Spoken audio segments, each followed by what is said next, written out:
Қазақ десек өзімізге тиеді, соқыр десек көзімізге тиеді демекші бізде қазақтар соңғы кезде тым шектен тыс ысырапшыл болып кеттік. Қазір заманымызға сай болып жатқанымыз ғой енді бір жағынан жаңағыдай.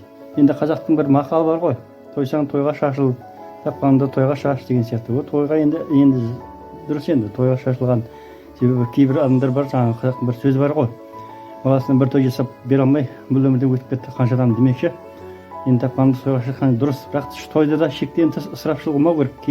Кейін кезде мынау тойдың өзі бәсеке болып кетті. Бір-бірінен асып семдеп жаңағыдай машинамен тойдың ортасына кіріп жатқандар бар.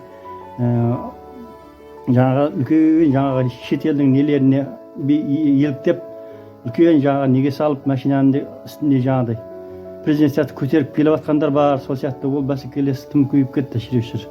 Жарайды, енді той жағын қояйық, мына өлім жетімге деген бізде тым шектен тыс ысырапшылдық болып жатыр. Соны біздің бір Қазақстанның басшылары дейміз ба, соны қолға алса болатын еді ғой. Себебі олар қазір елімізде деген өлім жетімге тым ысырапшыл болып жатыр. Себебі біреу өліп жатса бір жағынан той жасағандай қылып тұрып ысырапшыл дастарханды бар нәрсені қойып шашып жатыр адамдар деген. Ол жерде иттің сүтіне, жаңағы құстың сүтінен басқаның бәрі табылады ол жерде.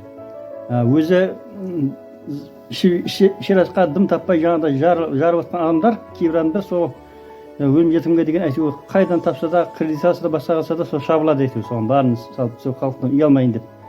Деген кейін сосын оның төлеуі бар оның. Сол жағын бір ойланса екен біздің басшылар. Енді оның басшылар деп қазір басшыларға да енді айта беруге болмайды, себебі басшылардың қазір мынау халыққа онша қарамай жатқанын қазір елді халықтың бәрі біледі ғой. Олар өздерімен өздері, мына халық өзімен өзі болып кетті кейін кезде. Мен өзім Өзбекстаннан көшіп келген қазақпын енді. Өзбекстанда біздер Союз кезінде біздер где-то 80 жылдан бастап 89 жылға дейін мынау Союз тарқағанға дейін біздің Өзбекстан қазақтары өзіне бір заң шығарған болатын. Сол кезде де біздің Өзбекстанда мынау ысырапшылдық көбейіп кеткен болатын сол 80 жылдарда.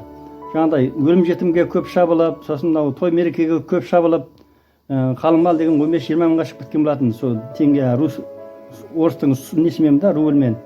Сосын сол кезде біздің Өзбекстан қазақтары ауызбіршілік қылып бір-бірімен бір неге келіп, сөзге келіп, қалың малды 3000 рубльға түсірген болатын. Қалың мал 3000 рубльға түсіріп, сөйтіп өлім жетімге де көп шабылмай, сөйтіп не қылған болатын. Сөйтіп бәрі бір сөзге келіп, бәрі соны орындаған болатын. Біздің Қазақстанда бірақ ондай неге келуін мен сенбеймін. Себебі Қазақстанда қазір әркім әр жаққа тартады, білгені істейді дегендей. Бірақтан біздің мына Өзбекстанның немесе романдарының енді ауызбіршілігі бар ғой, Өзбекстаннан келген қазақтардың әсірі біресе, мысалы айтатын болсақ, бір-бірімен сөйтіп келісіп, сондай бір шешімге келсе болады.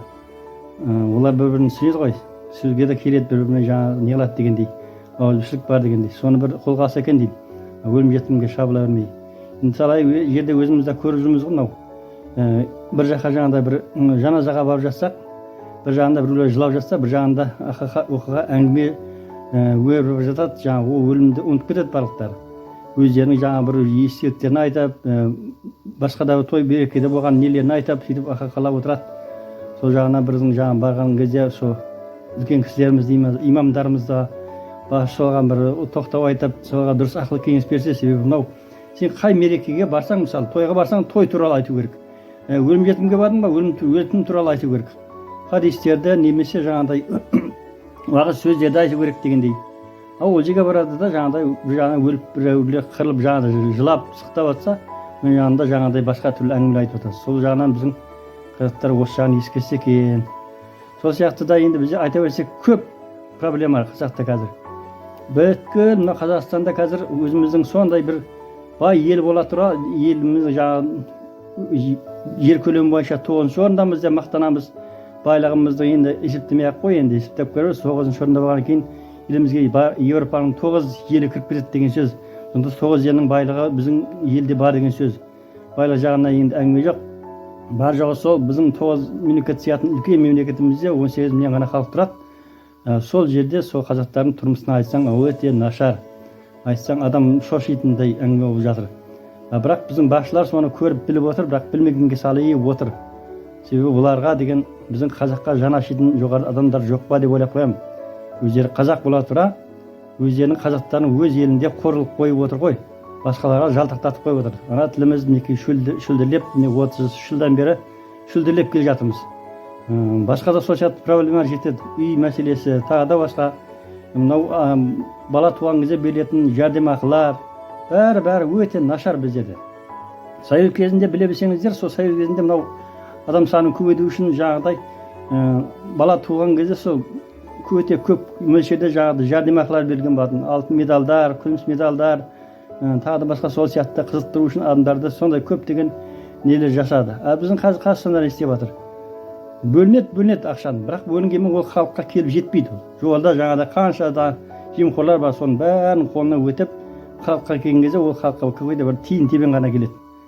Сол жағынан біздің Қазақстан деген бүкіл әлем бойынша жемқорлықтан бірінші орында тұр десек қателеспейтін шығармыз.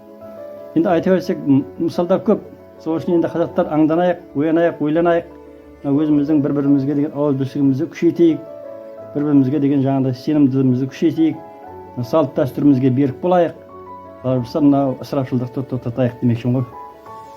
Сөздің тоқ етері.